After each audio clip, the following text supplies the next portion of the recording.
Violating a restraining order can have serious consequences in your life. Here's what you need to know to stay out of jail.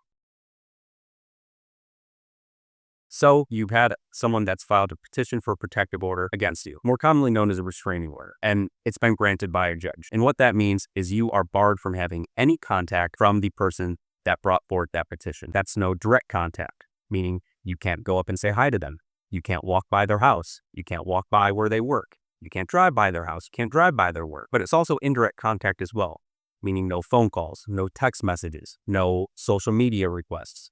And also, it bars you from having third parties talk to that person on your behalf. So you can't have your friend relay a message to that person that asked for that protective order. So what happens if I violate this restraining order? On the onset, a restraining order is civil in nature.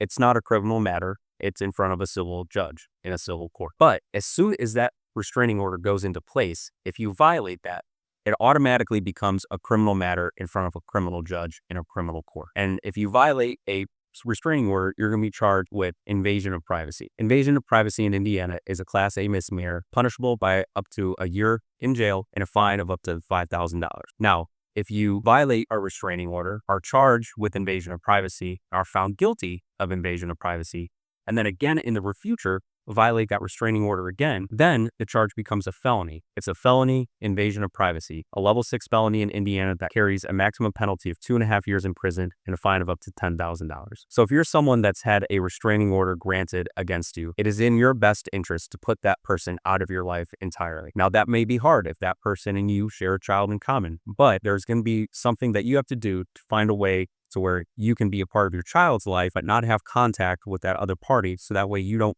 get criminally charged and potentially go to jail or be on probation, lose your job, what have you. A lot of times if there's children involved, the courts can work with you. So that way there is a buffer zone when there's communication about the children. So that way you're not going to get in trouble talking about the children, but any other contact would be deemed a violation. If you have questions or if you've been served a restraining order, if you've been charged with invasion of privacy, please give us at the Marc Lopez Law Firm a phone call, 317-632-3642. And always remember, plead the fifth.